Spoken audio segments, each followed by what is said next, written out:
seja muito bem-vindo ao programa Bíblia Responde.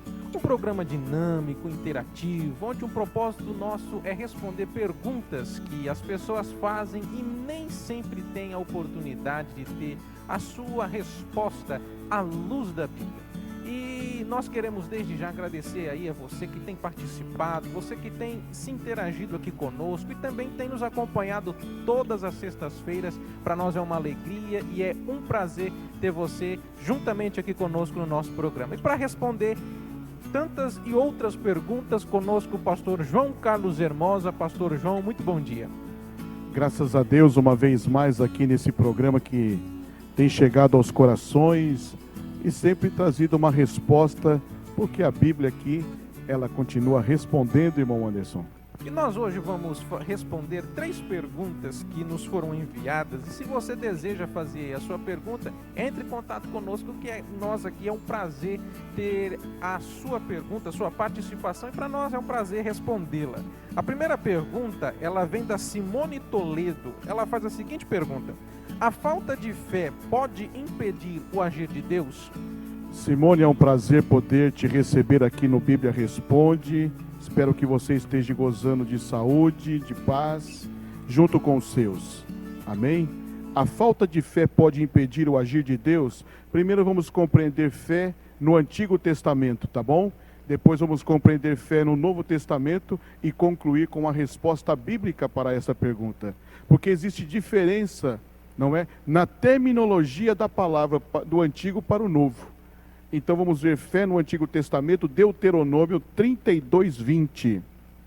Nos diz assim: e disse, esconderei deles o rosto, verei qual será o seu fim, porque são raça de perversidade, filhos em quem não há lealdade.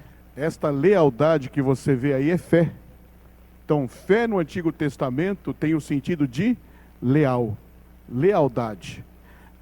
Abacuque capítulo 2, versículo 4, irmão Anderson. Abacuque 2:4 nos diz assim: eis o soberbo, sua alma não é reta nele, mas o justo viverá pela fé. Aí esta fé que está aí, Simone, ela é fidelidade. Então observe que no Antigo Testamento existem alguns conceitos para a palavra fé: lealdade e fidelidade. Já no Novo Testamento muda, a palavra no original é pistis. Esta é a palavra grega para fé, e ela está lá em João capítulo 3, versículo 16. João 3,16, porque Deus amou o mundo de tal maneira que deu o seu Filho unigênito, para que todo aquele que nele crê não pereça, mas tenha a vida eterna. Todo aquele que nele crer. Então fé no Novo Testamento é crer, acreditar, confiar, certeza. Enquanto no Antigo Testamento é lealdade e fidelidade, não é? Amplia-se o leque desta palavra no Novo Testamento: crer, acreditar, confiar e certeza. Hebreus agora, capítulo 11, versículos 1 a 3, aí o versículo 6. Diz assim: ora, a fé é a certeza das coisas que se esperam, e a convicção de fatos que não se veem. Pois pela fé os antigos obtiveram bom testemunho. Pela fé entendemos que foi o universo formado pela palavra de Deus, de maneira que o visível veio a existir das coisas que não aparecem. O versículo 6, de fato, sem fé é impossível agradar a Deus, porquanto é necessário que aquele que se aproxima de Deus creia que ele existe e se torna galardoador do que o buscam. Então, Simone, você vai observar que aqui vamos falar de fé natural e fé sobrenatural. Por exemplo, quando o ateu diz assim, Deus não existe, ele também crê. É um tipo de fé. É uma fé natural. Não é porque ele vai fazer as suas comparações e observa que este universo veio não pela ação de Deus, e tudo que acontece, seja de bom ou de mal, é uma consequência da vida do homem.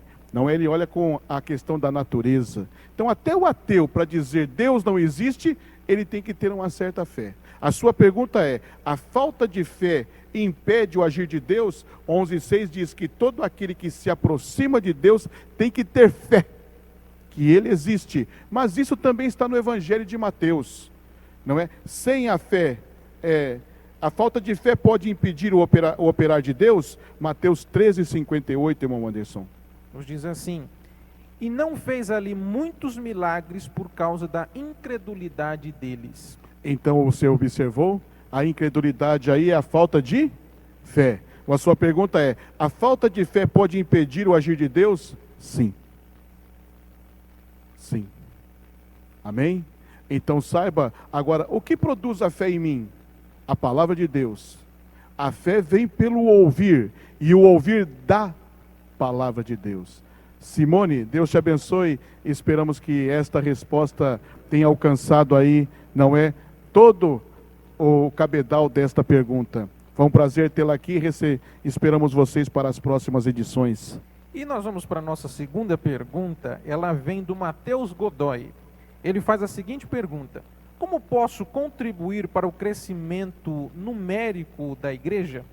Mateus, um prazer, um bom dia para você, toda a sua família. Espero que todos estejam bem, tendo seus devidos cuidados para estes dias. Como posso contribuir para o crescimento da igreja? Vou ficar só no versículo, Atos capítulo 1, versículo 8, Mateus.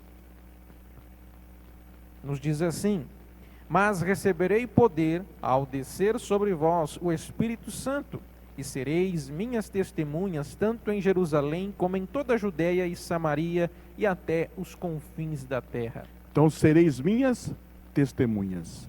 Agora, esse testemunho é acompanhado, não é de vida, o testemunho particular, o dia a dia, pregar, anunciar, também ter a graça para falar.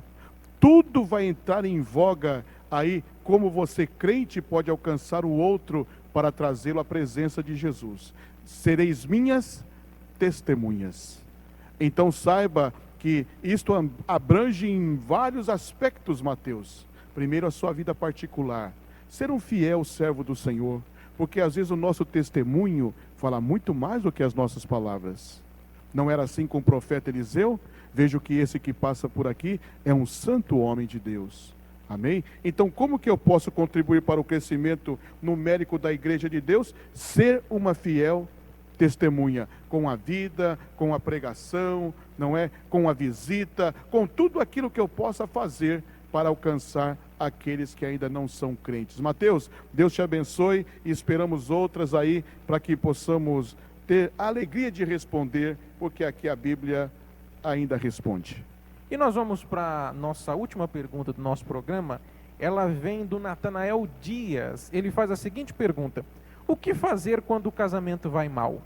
Natanael, é um prazer te receber aqui. Esta é uma pergunta que traz a todos nós, não é? Eu não sei se você é solteiro, não sei se você é noivo, não sei se você já é casado, porque às vezes a gente faz uma pergunta dessa não sendo casado. Não é na expectativa, o que eu posso fazer, não é? Quando o casamento vai mal. Então, primeiro, por que vai mal? Você tem que descobrir por que está mal o seu relacionamento. É uma incompatibilidade? Então, se é uma incompatibilidade, você precisa buscar soluções. Para quê? Para que esta incompatibilidade seja tirada. Seja no diálogo, seja na vida financeira, seja na animosidade, não é, pessoal. Então precisamos dar uma solução para isso. Se for infidelidade, houve aí uma infidelidade conjugal, até que ponto você pode perdoar? Se você consegue perdoar, não é, e chegar junto à sua parceira, à sua esposa, tá certo? E conseguir perdoar, então dê esse passo para poder acertar. Agora, nós temos sempre, quando vamos falar do relacionamento no casamento, nós temos um versículo, tá certo? Que ajuda muito. Como que eu posso solucionar problemas no meu relacionamento? Tá certo? No meu casamento. 2 Reis, capítulo 4, versículo 10, irmão Anderson. Nos diz assim: faça-lhe, pois, em cima um pequeno quarto, obra de pedreiro, e ponhamos-lhe nele uma cama, uma mesa, uma cadeira e um candeeiro. Quando ele vier à nossa casa, retirar-se-á para ali. Este episódio, essa história é da sunamita. Ela via que Eliseu sempre passava por Sunem, e ela então agora quis dar uma ajuda, uma cooperação no ministério de Eliseu. E ela foi ao seu marido. E ela primeiro conversou com o seu marido. Então tem que haver diálogo. E a conversa girou em torno do seguinte: olha, este homem que passa aqui, que é Eliseu, ele é um santo homem de Deus. E eu observo que ele sempre passa aqui no declinar do dia. Que tal se nós fazermos um quarto, um aposento para ele? Primeiro, antes de tomar posições na vida, principalmente o casal, eles precisam estar de acordo. Ninguém pode fazer por si mesmo. Às vezes isso também se dá muito na questão financeira. Às vezes o marido não é aquele que sustenta, mas às vezes a mulher é aquele que tem o maior salário que o marido. Então vocês precisam equilibrar essa situação. Tá bom? Aqui a sunamita parece que tinha mais posses que o seu marido. E ela também era mais nova, porque se você ler o texto, o seu marido já tem uma certa idade. Mas mesmo assim, ela vai compartilhar com ele a sua ideia. E ele, então, achou razoável. Agora veja como que esta mulher entende. E isso não pode faltar no meu e no seu relacionamento. Em qualquer deles, como namorado, como noivo, como casado, primeiro em cima. Observe aonde ela põe o relacionamento, no alto. Ela não põe aqui embaixo. Quer dizer, ela não quer nada dessa atmosfera suja e terrena. Ela quer colocar em cima. Por que em cima? Porque Sunem, a palavra Sunem significa lugar desnivelado. Então certamente o quintal daquela senhora era um baixadão. E ela falou: se eu for construir um quarto lá no fundo do quintal, ele vai ficar junto com brejo, não é? Com limo, num lugar aonde não tem ventilação, aonde tudo está mereando água. Então o que ela faz? Coloca primeiro em cima. Eu e você temos que colocar o nosso relacionamento em cima. Segunda coisa, obra de pedreiro. Quer dizer, o material que você gasta para este relacionamento, eu estou dizendo aqui numa linguagem metafórica, é uma obra de pedreiro. Observe, existe um material que vai ser gasto, é de primeira. Então, faça de coisas de primeira. Não importa se você fala assim: olha, eu não consigo dar um presente no dia dos namorados, no dia das mães, mas no dia do aniversário dela. Então você esperou um ano, você comprou o presente, você marcou a data, obra de pedreiro. E olha, esquece esse negócio aí de geladeira, fogão, não é? Travessa, jogo de prato, isso não se dá não para a mulher que a gente casou. Não, a gente dá o presente particular. Particular. Em cima... Tá certo? Obra de pedreiro. O que vamos colocar neste quarto? A cama. O que fala a cama? Relacionamento conjugal. Tá certo? Aí cada um sabe o seu modo, a maneira como cada um vive. Não passe esse relacionamento conjugal para seus amigos. Relacionamento conjugal fica debaixo de 4 paredes. Desfrute dele com o seu amor, com todo carinho, com toda atenção. Goze com a sua parceira. Segundo, tem uma mesa. A mesa aqui, Natanael, tem vários significados. Primeiro, são as providências de Deus para o relacionamento. Importante a mesa. Terceiro, diz Jesus que quando o homem vai construir uma casa, ele deve de se sentar e colocar o papel sobre a mesa para fazer as contas. Então saiba que o equilíbrio sentimental, financeiro, vai estar em voga quando está à mesa.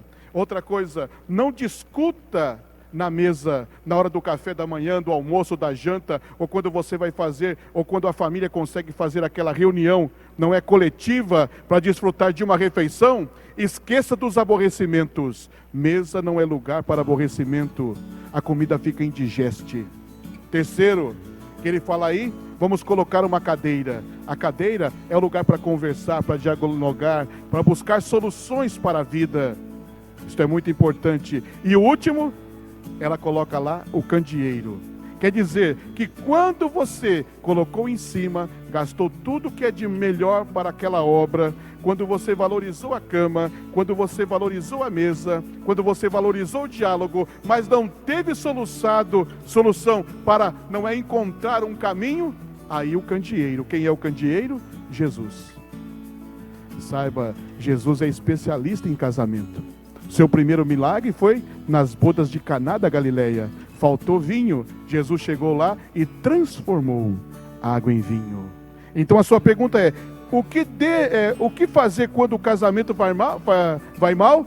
Observe tudo isso que eu falei, toma atento, se dá para salvar, salve. Agora, você está querendo fazer isso? Deus te abençoe, esperamos vocês aqui para as próximas edições. Nós estamos chegando no final do nosso programa, e se você tem alguma dúvida, alguma pergunta, entre em contato conosco, participe do nosso programa, está aparecendo aí na sua tela nesse momento. Para nós aqui é um prazer ter a sua participação. Um grande abraço, Deus abençoe.